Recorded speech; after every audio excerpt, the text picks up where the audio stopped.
Hello and welcome to SFE, presented by Sports Fan Entertainment here on a Thursday night following the Thursday night football game. We're going to get into that one later because it was kind of a snoozer.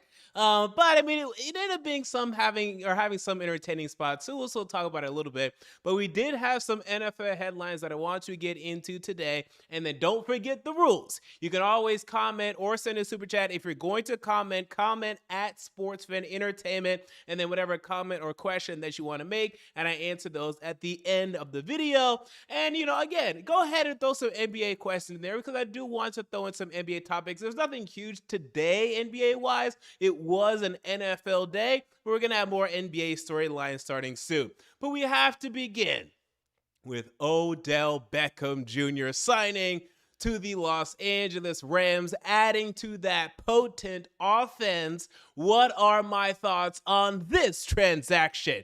Well, people, I just don't understand it pretty much from both sides. One side, I really don't understand it, and that's kind of Odell Beckham's side, so let's start there.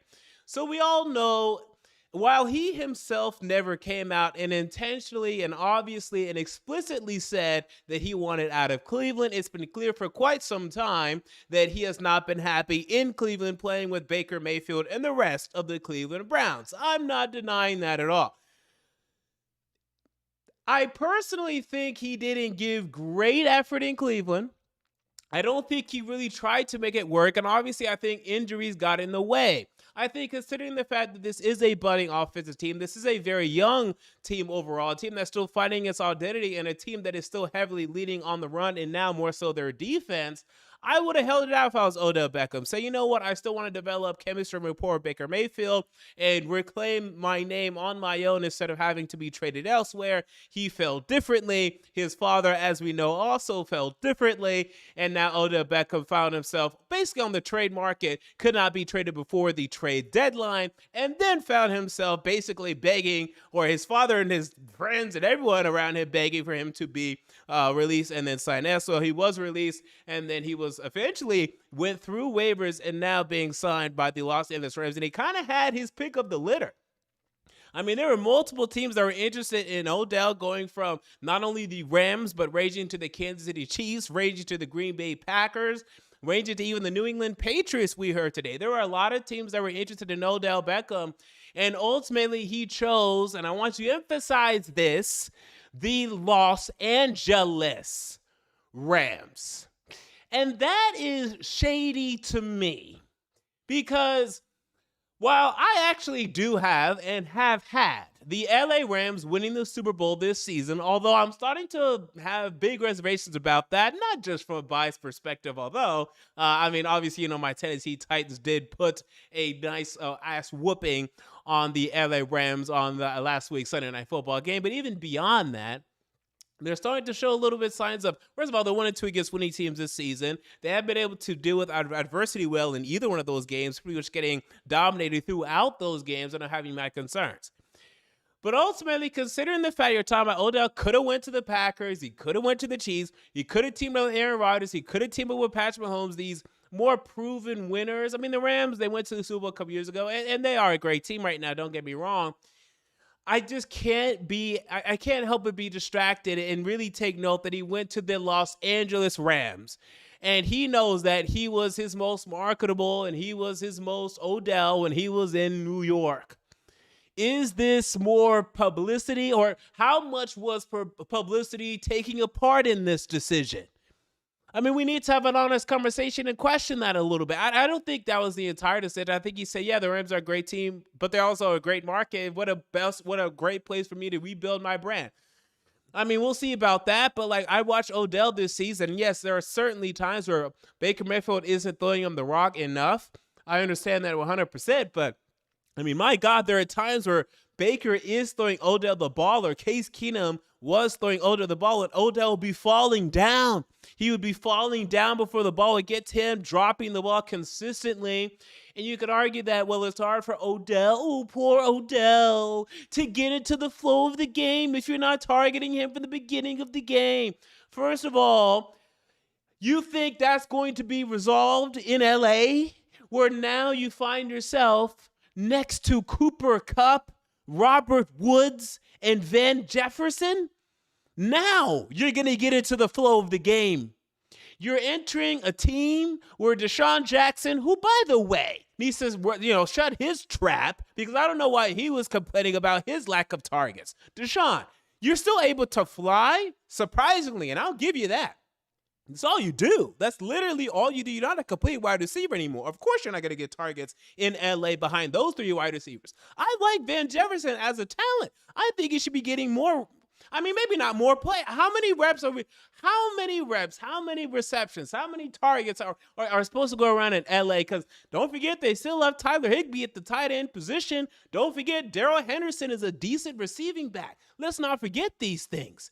So I don't understand how Odell Beckham believes that transitioning from Cleveland to LA is going to be some sort of revitalization of his career unless the Rams are now willing to force feed him, maybe not ruin their chemistry, but damage their chemistry to appease Odell. This hurts the Rams to me more than it helps the Rams to me.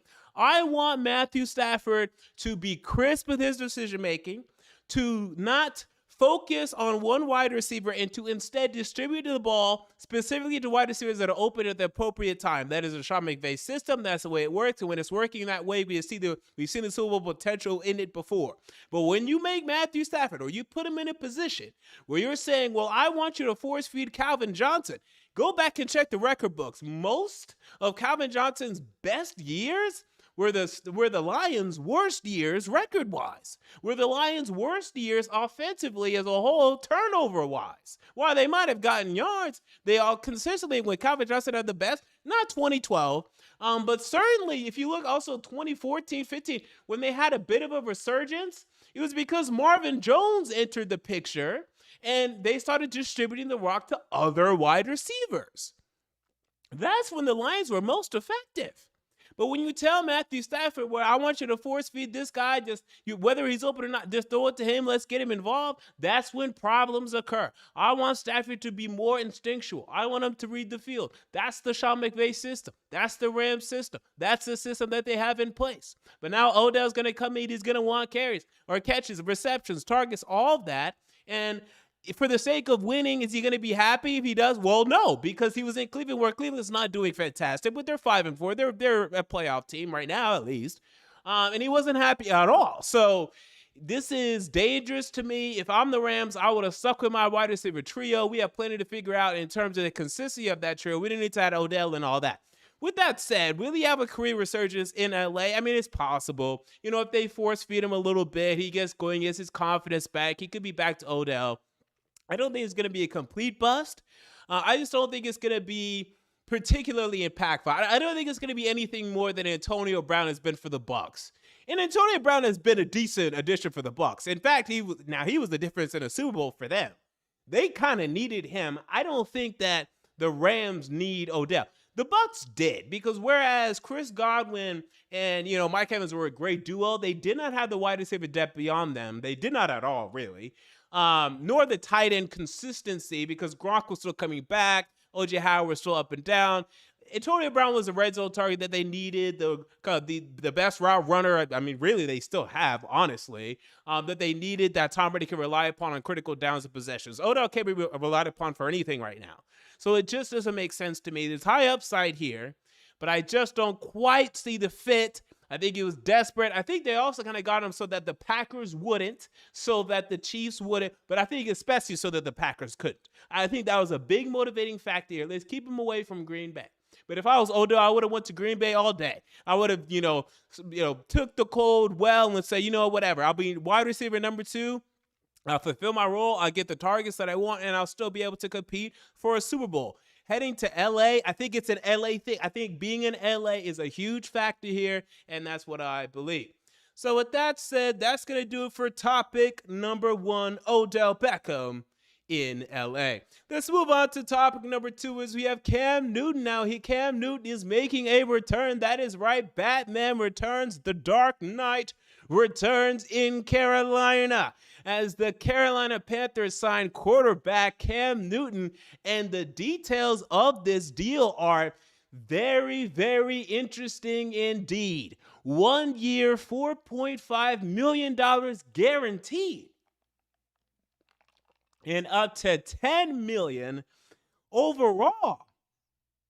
Now, people, this is a contract. And this is something that's important to note. I mean, this is a type of contract that not only do you give, I mean, giving it mid-season is one thing. If they would have gave Cam Newton this contract before the season, I'd say, wow, they wanted to compete for the starting position. Giving him this contract mid-season, I'm like, oh my God, they wanted to compete for the starting position. I mean, that's what this means. Now, Cam Newton did not play particularly well to me last year for the New England Patriots, nor has Cam Newton played particularly well at all for the last, 2 or 3 seasons now. I'm off Cam Newton almost entirely, to be honest, because here's the deal. While the Panthers did not improve with Teddy Bridgewater last year, he was... I think Teddy Bridgewater is better than Cam Newton right now. I think he's more valuable than Cam Newton right now. I believe that. And they shipped Teddy Bridgewater out of there. That's what they did. He's in Denver right now where he's, staying afloat. So I like the move, however, because it allows the Panthers to potentially save their season. They have the money to do it, so I don't mind that. I'm not saying they should have done it. I'm not saying I don't like it. I like the move. This is the best quarterback they should have done, they could have gotten, and this is what the Saints absolutely should have done. I can't believe the Saints didn't do this. I mean, Sean Payton is so... into his own asshole. He believes that he can save this team, the Saints, with Trevor Siemian and Taysom Hill. They're done. They're going to finish the season 8-9 out of the playoffs because they didn't get Cam Newton. Whereas if they did, they would have been 10-7, made the playoffs. So this gives the Panthers a shot. Now, I don't think they're going to make it. But what you love here is, despite Ron Rivera not being there anymore, despite Dave Gettleman not being there anymore, Cam Newton does have a rapport established with Christian McCaffrey, who is now returning after long last. Dear God, my fantasy teams have needed this man. After Christian McCaffrey's return, he has a bit of a rapport with DJ Moore. So you like that. Okay, so there's something established there, and some of a couple of the old linemen, I think, one, maybe two. 2 of the offensive linemen he has some rapport with since he left. But yeah, at least 2. So you like that. And, his familiarity with the facility, the system, whatever. I just don't want this to be a situation where he comes in and expects him to be the same gravitas, and hold the same weight in that locker room as he did before. To be like, I'm Cam Newton and I'm the franchise quarterback of this team. Because it's a different circumstance. And I can't remember a situation like this. Let me think of a situation exactly like this in the quarterback room, where a quarterback leaves and comes back to the exact same team. It's hard to think of a scenario. I can't think of them right now. If anyone can think of one in the comments. The problem with this is, though, I just feel Cam is going to come back in and act almost maybe a little more humble, like a tiny bit, but acting maybe not 2015 Cam, but like 2017, 18 Cam. Like not much has changed, whereas now the players are looking at you more so like, you're kind of a backup now. Like, you're not that same Cam. So if he comes in the locker room like guns blaring, guns blazing, trying to take over, that could cause some disturbance in the locker room. But if he comes in humble but strong, I'm not saying he doesn't need to be a strong vocal leader. No, he needs to do all of that. And I think that would be good for this team right now. Get the confidence going and rolling a little bit. Just keep it a little tempered. So I'm intrigued. And let's pull up the Carolina Panthers roster on this. And they needed to do this, by the way, because PJ Walker, I mean, he's barely played, so I don't want to be too critical of him, but it's my job. PJ Walker stinks. From what I've seen from him, he absolutely stinks. I don't even know how he's in the NFL, to be honest, because he wasn't even that good at Temple. And he's not even that athletic. He's not a great thrower of the football. I don't know why he has a position in this league. To be honest, I have no idea at all. But yeah, so let's look at the Carolina Panthers schedule. Let's see what they have coming up and see what type of record they could potentially sneak out this season. All right, so the Carolina Panthers find themselves currently 4-5, which is very difficult to come back from. They're going to the Cardinals this week. Okay, so that's not a great start right there. I mean, you have to be looking at 4-6 right there. And I don't think he's going to start this first game. They have to start PJ Walker, at least his first game. Then they host the Washington football team, who, oh my God, I mean, they're so desperate for a win. This is not an easy win here for the Panthers. Because you're talking about Ron Rivera facing his former team, very desperate for a win here, now maybe potentially facing Cam Newton once again. This is no guaranteed W.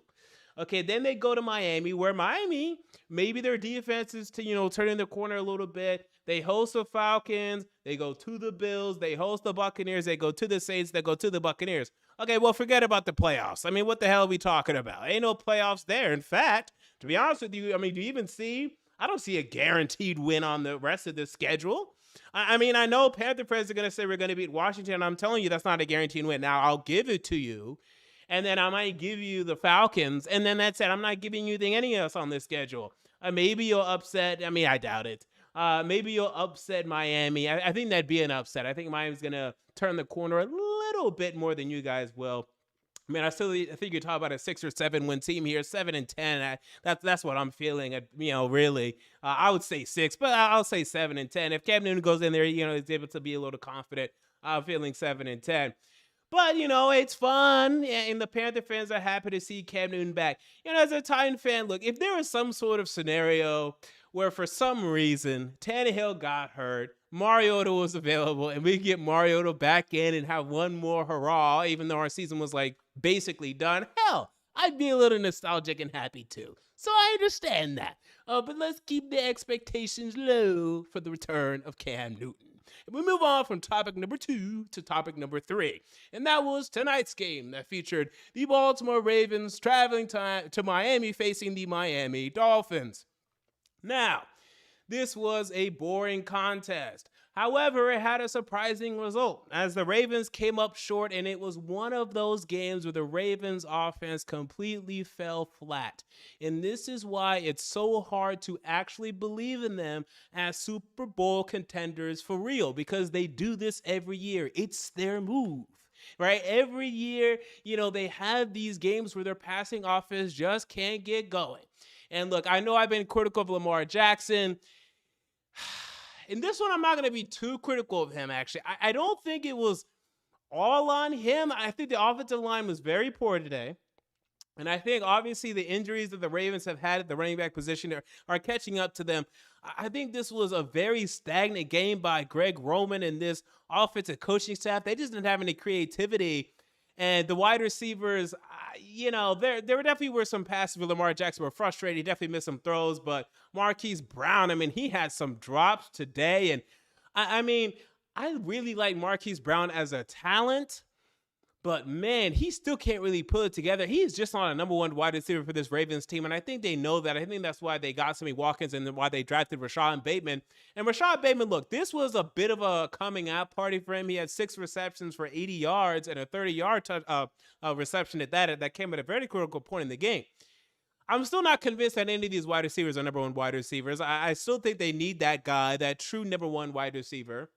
And until they get him, Lamar Jackson just doesn't have enough help. Even if they have a healthy run game with a J.K. Dobbins in there, with a Gus Edwards in there, I just don't think it's reliable enough when it comes to winning 3-4 straight playoff games. I just don't see it, because you're going to have every 3-4 games of this Ravens team an absolute clunker in the passing game offensively. That's what you see consistently when it comes to this Ravens team.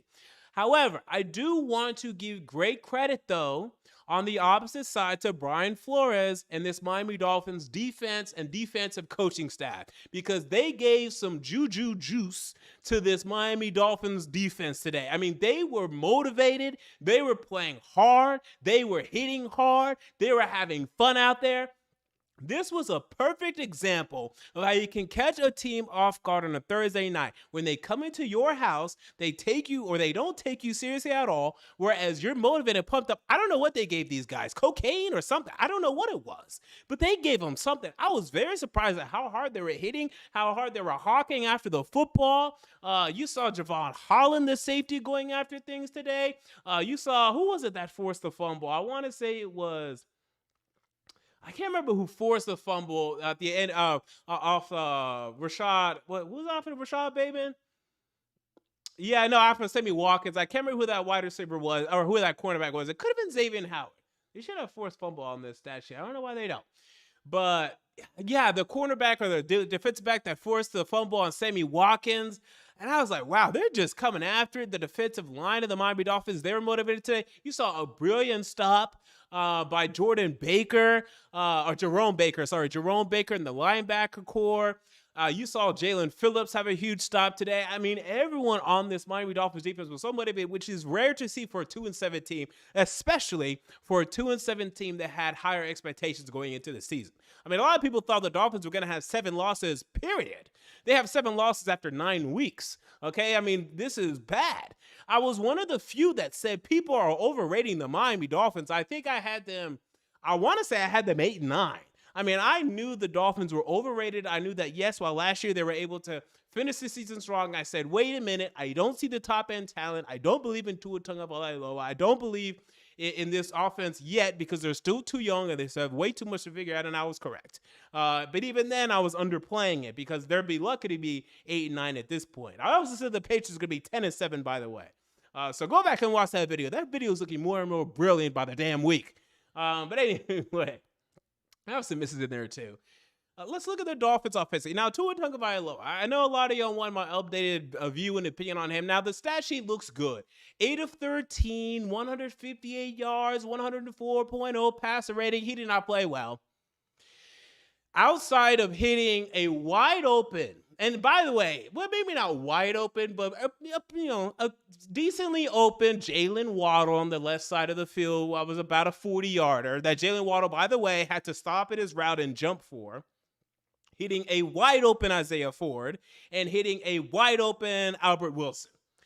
If you take away those 3 throws, I mean, what is he? 5 of 10 for probably 50 yards. I mean, maybe 40 yards. And I'm not talking these were great throws. I'm talking wide open, blown coverage. They're open by 20 yards. There's no way in hell anyone's going to miss them, including my mom. I mean, as long as you just get the ball even close to them, they'll be able to run 5 yards back, catch it, and turn around and keep running.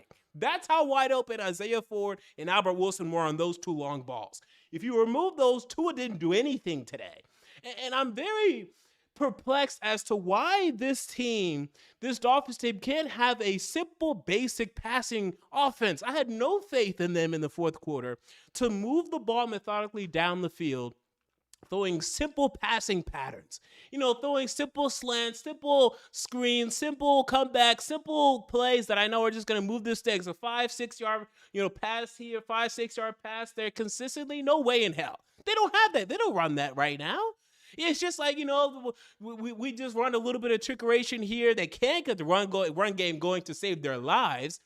So I just don't, this passing offense, it's a complete and total disaster. And I know they're missing some guys, Devontae Parker specifically, but I mean, this is just, it's ugly. I mean, it's really, I have no confidence in them moving the ball down the field consistently whatsoever.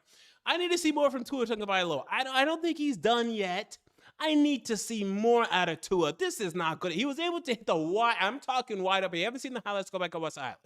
Wide. Everyone can hit those throws. Jesus Christ, everyone can hit those throws.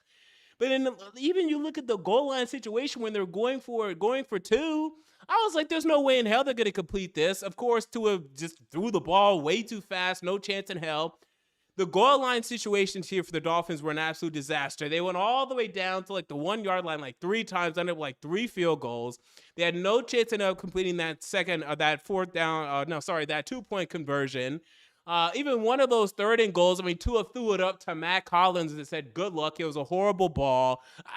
They were able to get a pass interference call. This was called on Jalen Waddle. He was being guarded by, should have been Marlon Humphrey. 44 for the Ravens, I remember that. And it was horribly underthrown, and they were lucky to get a pass interference call because if that quarterback turns around, that's an interception. So I just didn't understand.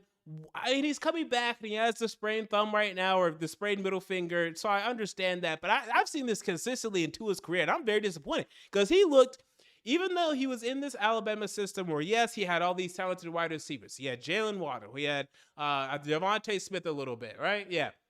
He had, who was right before that? Who was that one guy that was drafted right before Tua came out? Can't remember that other wide receiver's name, but another talented Alabama wide receiver. You guys know who I'm talking about.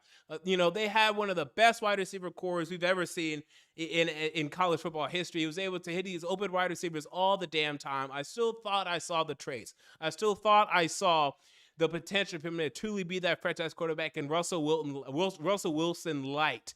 Yeah, he's not close. I mean, he has a lot of work to do. And if he can't get in that field and stay healthy, he's going to be gone. That's why they already have thoughts about moving on. And still they might in the offseason. So with that said, that's going to do it for my Thursday night recap. So we now move on from that to some of your comments. So we now move on to the comments. And I will answer a couple of comments and then we will get out of here.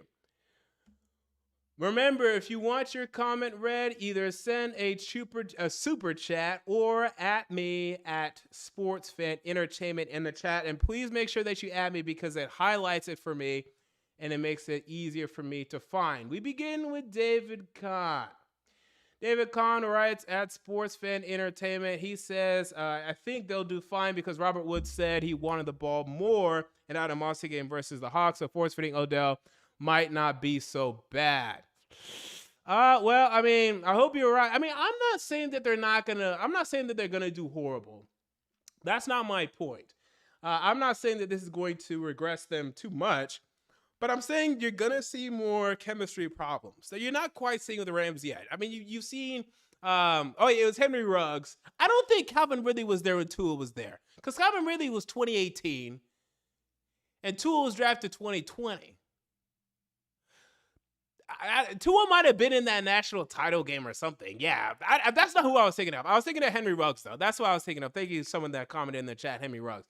So anyway, David Kahn.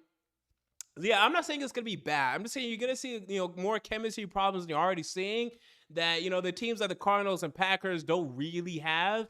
And it could make the difference in an NFC championship game, and an NFC divisional game, and an NFC wildcard game because the NFC is so stacked right now. And it's just so stacked to where these slight differences in these teams of chemistry and whatnot could cause big problems. So that's my concern there. Thank you for the comment, David Kahn. All right, let's see. Atlanta Fan 21 says Panthers paying Cam Newton's replacement, Cam's replacements, and Cam to replace his replacement. That's very true. That is very true. The Panthers are paying Cam Newton's replacement. They're still paying Teddy Bridgewater. They're paying Cam's replacement, who's Sam Darnold. And now they're paying Cam Newton to replace his replacement, Sam Darnold. And now, thank God, we can shut up about Sam Darnold. I was so annoyed. God, you guys were lucky I wasn't making videos consistently like at the beginning of the season because I would have been insufferable to some of you Panther fans. I could not believe after that Thursday night game, everyone was talking about, Sam Darnold left the Jets, and now he's 3-0, and he looks so good. And I don't understand if some people actually watched the game. Because I'm just like, did you even watch that Thursday night game? Have you even watched the Panthers this season actually? Or are you just looking at the box score and saying, well, I guess Sam Darnold's good? And even if you did, Sam Darnold wasn't that good. You have 3 passing touchdowns after 3 games. And now guess what? He could be out again. They're going to give him another year. But there's going to be a competition next year if Cam Newton plays well. I mean, we're right back to square one with Sam Darnold. He still has the tools. He can't put it together. And now I'm not expecting him to put it together.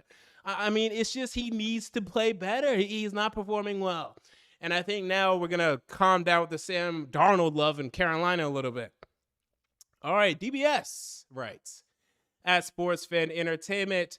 By the way, I am a DBS fan.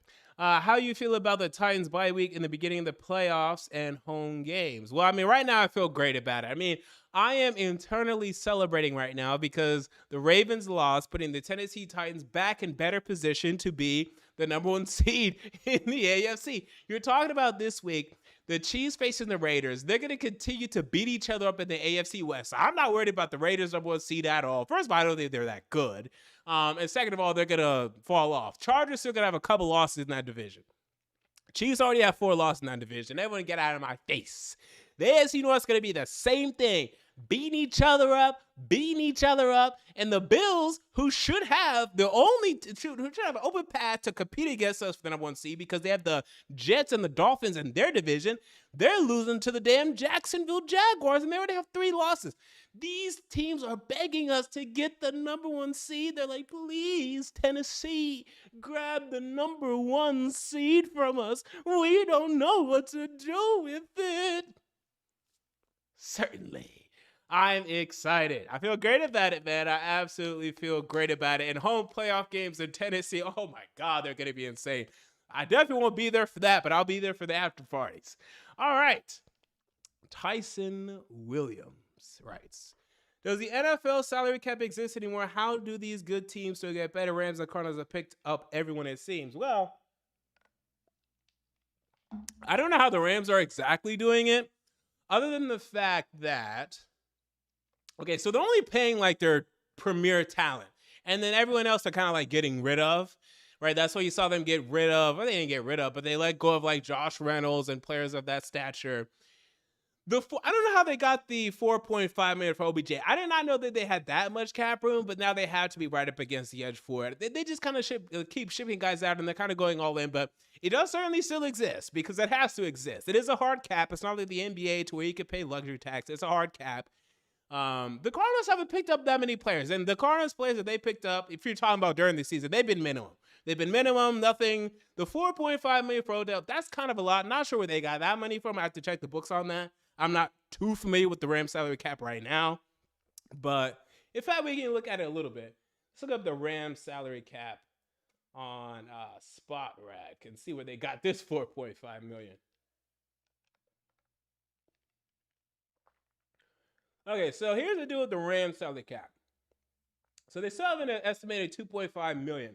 Here's the beautiful thing about the Rams salary cap. So this year, Matthew Stafford is only a $20 million cap hit. And then you have Aaron Donald as only a 14.3, really, let's say $14.4 million cap hit. Then you have Jalen Ramsey as a 9.7. So I'm feeling as if most of these contracts are backloaded. And honestly, I think I could show this. I don't have this set up right now. I'm not sure if I feel like setting up right now. I'll set up my browser display next time to show these things whenever I look them up. But yeah, so you're talking about after Jalen Ramsey, Robert Woods only a $6 million, Tyler Higbee only a $6 million, Andrew Whitworth only a $6 million cap hit, 5.5, 5.5. All those 5.5s kind of add up. However, next year is when things will change a little bit. Oh, and they change very dramatically. As you're talking, oh my God, the salary cap goes crazy for the Rams. Next year, you're talking about Aaron Donald at 26.7, Jalen Ramsey at 23.2, Matthew Stafford at 23, Leonard Floyd 20, Cooper Kupp 18, Robert Woods 16, Andrew Whitworth 15. So they were able to backload a lot of these contracts. That's why they're going all in this year, and that's why they're able to still fit in Odell Beckham. We'll see if it pays off. It has been pretty good so far, but they're going to have to win, maybe even this year, or tough decisions are going to have to be made. All right. Alan Huston asks, who is winning the AFC North this year? I have no clue. Well, now it's funny. I mean, I still have to say the Ravens. I mean, this was a disastrous loss. I mean, it was a horrendous loss, but the Ravens still feel best. I'm intrigued. Let's do a quick gander at the schedules. I'm still intrigued by Cleveland. I had Cleveland before the year. The Bengals aren't ready yet, and I knew the Bengals are going to be better than most people anticipated. I had the Bengals at 8-9 this year. I had the Bengals at 8-9 heading into this season, and I thought even that was, me being a little high on them. But I knew they were going to perform well. I knew the offense was going to perform well, but the defense still isn't there yet. So Ravens, next week they face the Bears, then they host the Browns, at the Steelers, at the Browns, versus the Packers, at the Bengals, versus the Rams, versus the Steelers. Oof. Okay, Browns at the Patriots versus the Lions, at the Ravens versus the Ravens versus the Raiders, at the Packers. Ooh, Packers have a tough schedule, but they still winning games over there. That's crazy.